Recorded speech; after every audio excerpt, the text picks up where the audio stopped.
Mwana w'umukene wicaye ku ziko wota, igifu kirimo ubusa ibiryo n'ibyurota, uribaza ibibazo byinshi ukabura ibisubizo, ubuzima ntibusobanutse ni ihurizo, uricara uri wenyine agatotsi kakakwiba, wicira isazi mu maso wayo urubutitsa, amava ahora hasi uhoraho umubaza impamvu, uri mu kaga kandi yarakuremye nk'abandi, agahinda kawe gahisha hitaje abantu, kuko benshi waririye nawe akurebye irihumye, gusa ndi kumwe nawe ibibazo byawe ndabibona, nyemerera nkubwire nikomera nshuti yanjye, shikama kigabo hagarara bwuma, kubajya ku murimo z'imbere apana inyuma, birababaje kubw'ubuzima bukuruma, ejo bizaba ari inkovu ibisebe biruma, nta mvura idahita nta sheni idacika, nyagasani arakureba kandi azanagusubiza, niwihebe isaha ntabwo iragera, nigera Yehova azakwicaza ku gakeka, komeza ukore nta bunebwe, Imana izahindura ibikorwa byawe umuherwe, nubwo ureba ahura ukabona utazahasohoka, zirikana ko kumana na kidashoboka,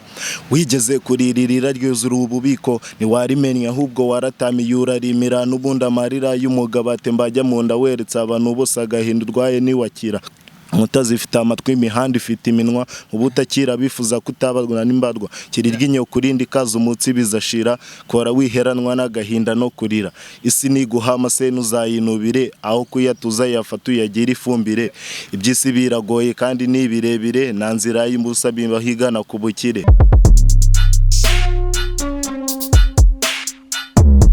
Nikaze kuri Peto TV show. Asante sana umusaza, amazina yanjye banyita Fabu, nkaba ndi umuraperi ariko ukiri hasi urimo urishakisha ku buryo bwo kuzamuka. Amazina yawe bakwita Fabu, ijyawe rya nyaryo ni irihe, iryo we witwa apane mu bijyanye no ku busani bwo ku mihanda. Banyita Fabien. Fabien ngura umusano ukizamuka. Ku muntu utakuzi rero byibuze ndagira ngo ukubonye bwa mbere kuri kamera, ageze n'ubundi ari bwo bwa mbere ugeze kuri kamera. Ego ni ubwa mbere ngeze kuri kamera, n'ibintu by'imbuga nkoranyambaga ntabwo nabikoreshaga cyane. Yego. Okay, ku bakunzi ba Peto TV show ndagira ngo utwereke impano yawe, abakunzi bacu nyine babone niba koko uri umusani cyangwa se utari umusani. Ndagukubita aga freestyle gatoya.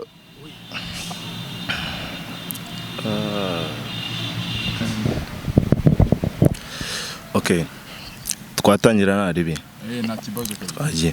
Mwana w'umukene wicaye ku ziko wota, igifu kirimo ubusa ibiryo n'ibyurota, uribaza ibibazo byinshi ukabura ibisubizo, ubuzima ntibusobanutse ni ihurizo, uricara uri wenyine agatotsi kakakwiba, wicira isazi mu maso wayo urubutitsa, amava ahora hasi uhoraho umubaza impamvu, uri mu kaga kandi yarakuremye nk'abandi, agahinda kawe gahisha hitaje abantu, kuko benshi waririye nawe akurebye irihumye, gusa ndi kumwe nawe ibibazo byawe ndabibona, nyemerera nkubwire nikomera nshuti yanjye, shikama kigabo hagarara bwuma, kubajya ku murimo z'imbere apana inyuma, birababaje kubw'ubuzima bukuruma, ejo bizaba ari inkovu ibisebe biruma, nta mvura idahita nta sheni idacika, nyagasani arakureba kandi azanagusubiza, niwihebe isaha ntabwo iragera, nigera Yehova azakwicaza ku gakeka, komeza ukore nta bunebwe, Imana izahindura ibikorwa byawe umuherwe, nubwo ureba ahura ukabona utazahasohoka, zirikana ko kumana na kidashoboka,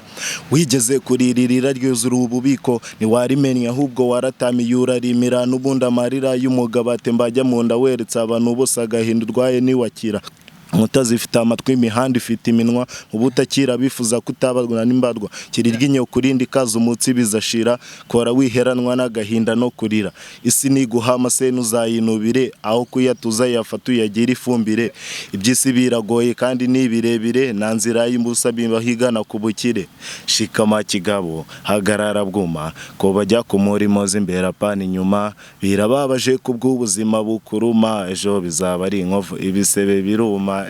Cyaze kabisa yamen. Ngira ngo ku bakunzi ba Peto TV show, uyu niwe muraperi wa mbere twakiriye ufite impano ikomeye cyane kabisa. Ryari wamenye ko ufite iyi mpano? Urumva kugira umenye ko ufite impano bibwirwa n'abantu batandukanye, noneho nawe ku giti cyawe ukajya wiyumvamo ibyo bibora ukumva nabikunze cyane. Umva hari nk'umuntu wanshagaho nibereye muri izo boro ndimo ndirapira gake gake agahita ambwira ati umusaza irimo kabisa. urimo neza nanjye nabyumvishe ko urimo neza kabisa. Bakwita Fabio, iyo bavuze freestyle nkaho umuraperi wumva iki? Ijambo freestyle bisobanura mu Kinyarwanda. Urumva wenda nko mu ncamake ni kwa kuboro umuntu ashobora kukubwira ati ngo aya mahirwe nkubito gatoya nyine nko ku mirongo. Imirongo Ni nk'imirongo nyine ariko ihagaze, itambitse, icuramye, imirongo imeze. urumva kubasani nibi ako wenda nko kuba meri ntago ari ibintu bisangamo cyane cyangwa se abantu batamenyereye ibintu by'imihanda, ariko ngiye nk'umuntu muhura ku muhanda akakubwira ati ntamo vasi gatoya numve rero ugahita umura. Ukomeje gucangana ndagira ngo usobanurire umuntu wo muri Gisagara aka kanya udukurikiye umurongo vasi freestyle ntago arimo abyumva neza, ndagira ngo umusobanurire mu Kinyarwanda mu buryo bwimbitse. Okay, ni nko kukubwira ngo ndirimbiraho gatoya wenda numve tara yawe. Ufite impano, ufite indirimbo zingana Nanditse agari nyinshi cyane, urumva kubera no kutabona wenda iyo support y'abantu, kutamenyana namwe, kurumva namwe wagira ngo ntago muba mu gihugu guhura namwe biba bigoye. Urumva nari maze kwandika nkeya ntago zaba zirenze nk'eshatu. Urumva ariko abantu ubu ngubu ngiye gukazanya noneho bazanyumva banyitega. Ufite YouTube channel? Happy ntago ibintu bye. Ntago imbuga nkoranyambaga nzikoresha cyane. Okay, ufite telefone? Iyo phone ndayifite. None se ubuzwa n'iki gukiriya YouTube channel ko atari ibintu bigoye cyane? Imbirite yanjye ntago zino nzaduka happy ntago ibyo boro yabikora kabisa, nako kwitabiraho kari aho ngaho, urumva n'ubushobozi buba ari ikibazo. Umuntu aba akirimo arishakisha kabisa. None ubwo urumva impano yawe itazagupfira ubusa? Indirimbo zawe ukajya uziyandikira zikaguhera mu mutwe, urumva niba zari nimwe rero wajyana kwa producer? Ni cya kibazo n'ubundi nyine cy'ubushobozi buke, ariko nabyibuze kuko ni intambwe ya mbere mukaba mwemeye kumpa ikiganiro. Ubu ngubu ngiye guhita nkazanye nkiremo morale kabisa. Nakumvisha ufite impano ikomeye cyane, uri talented. Sinzi niba ila freestyle waduteye bwa mbere niba ari wowe wayiyandikiye cyangwa se hari ahantu wayikuye. Irana bateye bwa mbere ntago ari iyanjye. Ni ya Riderman, ariko nyine nanjye mfiteho ku ngoma yanjye ntari binagutaho kumva. Role model, iyo bavuze role model wumva iki? Role model ko biri kugorana umusaza. Oya, ndagira ngo ubwire abakurikiye Peto TV show iyo bavuze role model wowe nk'umuraperi wumva iki? Role model mu gicuko ndagaswe byagoranye.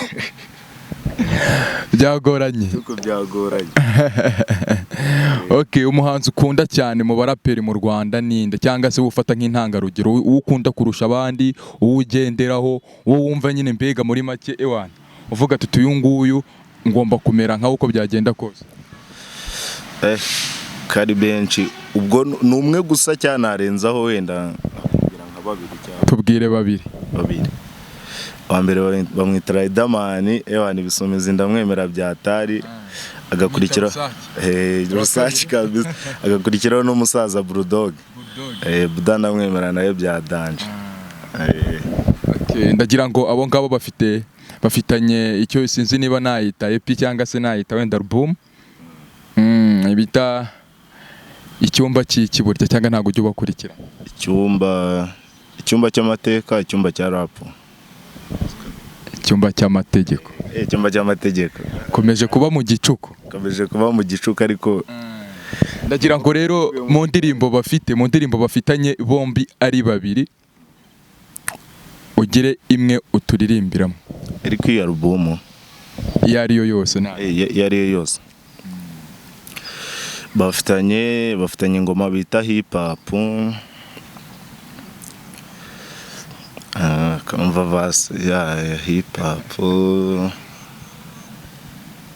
Okay, kuririmbaho vasi y'umwe ntaribi. Okay. Kamurure gatoya.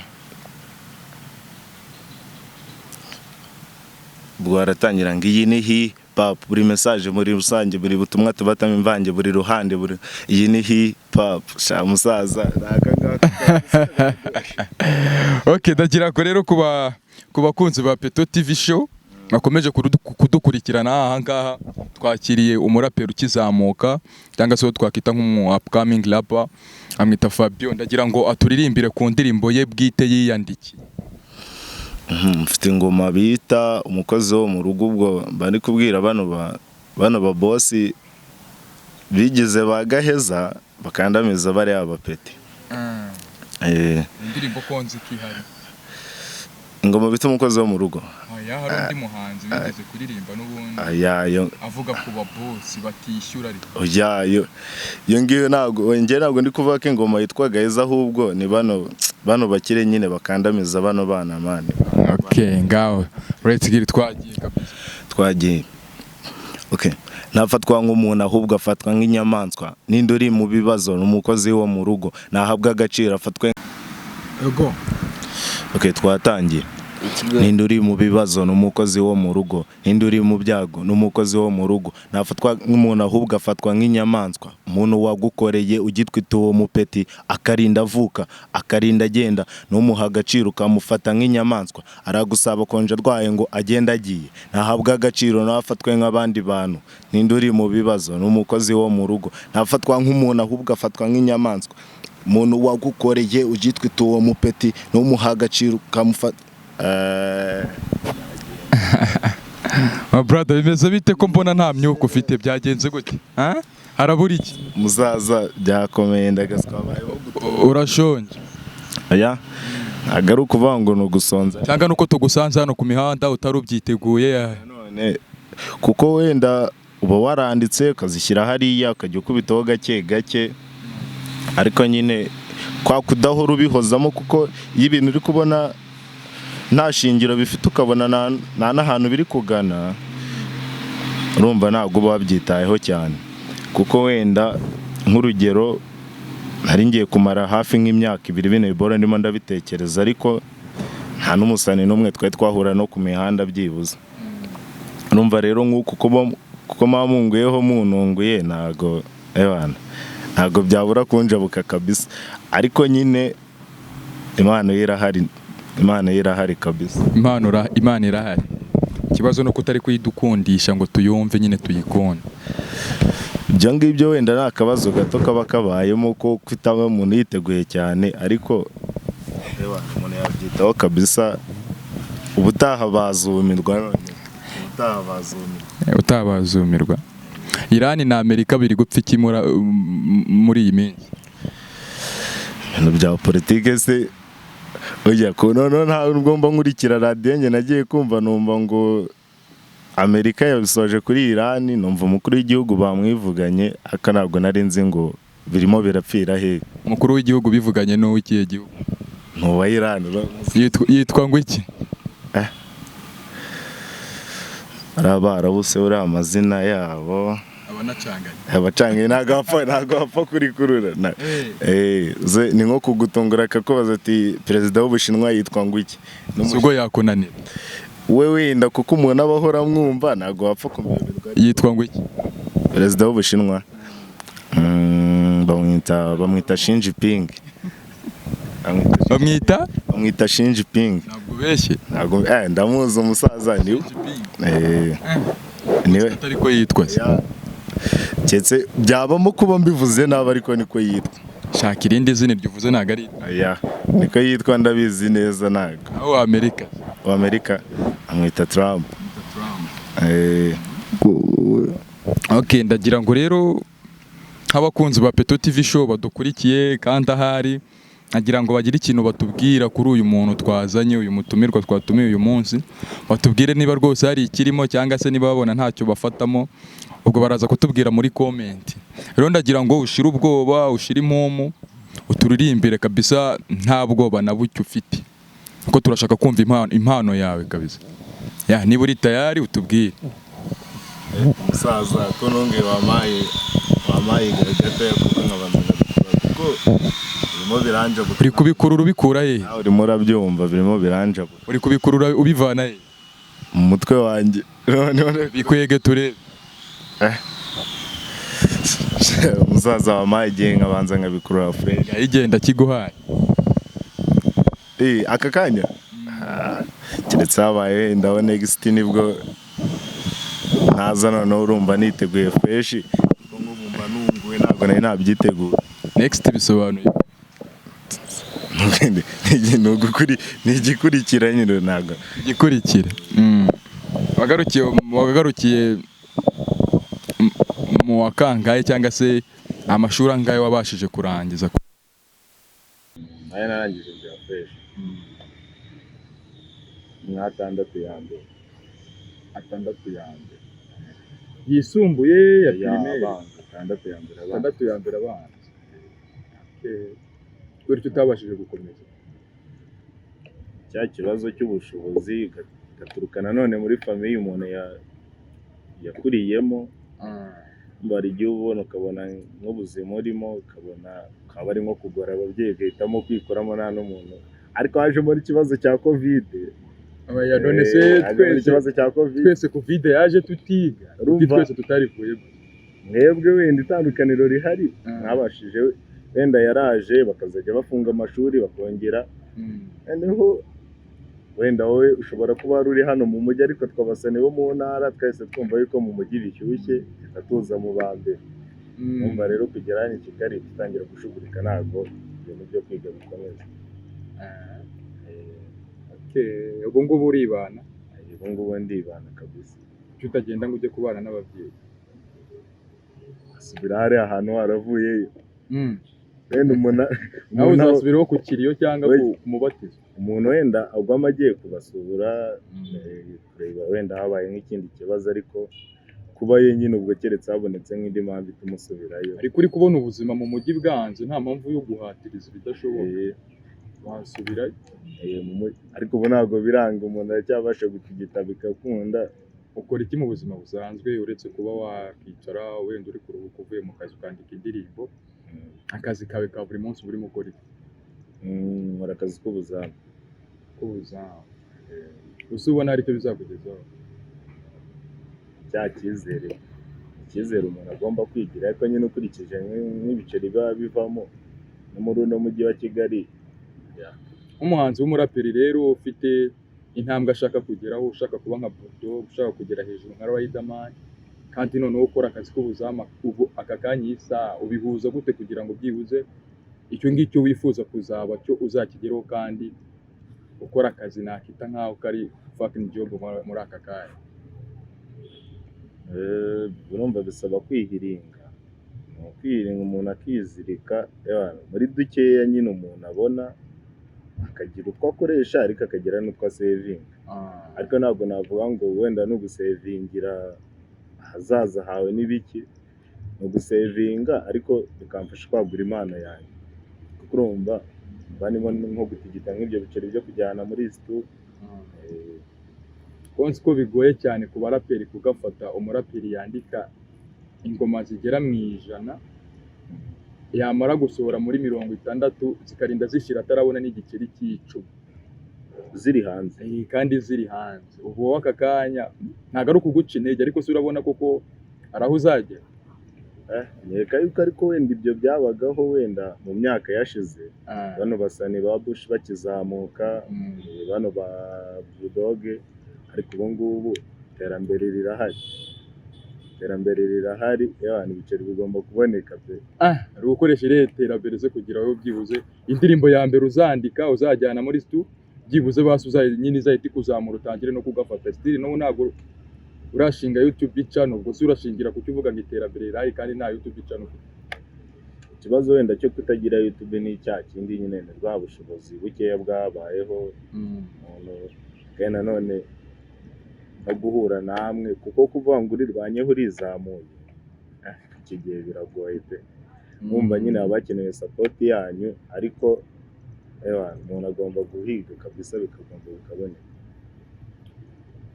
Umuntu agomba guhiga bikaboneka, nibyo rwose n'ibintu byiza, ariko ugomba gushyiramo imbaraga. Ubu ngubu iyi ni intambwe navuga ngo ya mbere nteye ariko none ikaba niya nyuma mu gusubira inyuma, ntabwo ngomba gusubira inyuma. agomba gusubira. Rero ndagira ngo noneho turimo dusoza, uri umwanditsi w'umuhanga sibyo? Ndagira ngo aka kanya utekereze freestyle ugiye kudutera y'umunota umwe, uwihimbiye aka kanya kabisa, urumva uvugamo Peto TV show uyikundisha abafana bawe. Kundisha abafana. Okay.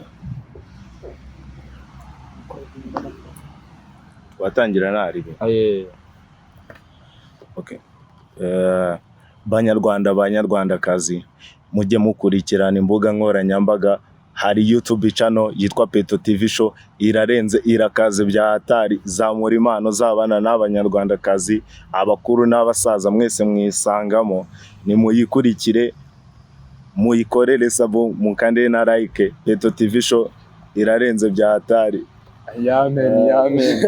Abadukurikiye rero kabisa, ndagira ngo mukomeze mubane natwe, ni kuri Peto TV show, mukande subscribe kugira ngo mujye mubona ibintu bishyashya twabashyiriyeho, mukande share kugira ngo rwose mudukundishe inshuti zanyu ndetse mudukundishe n'abandi, mukande na comment kugira ngo byibuze tujye tubona ikitagenda tugikosore, ibigenda nabwo mudushime, like nabwo mutwereke ko mukunze ibyo twakoze. Rero karakagaruka, twari twabanye n'umutumirwa wacu witwa Fabrice ariko bazi nka Fabien.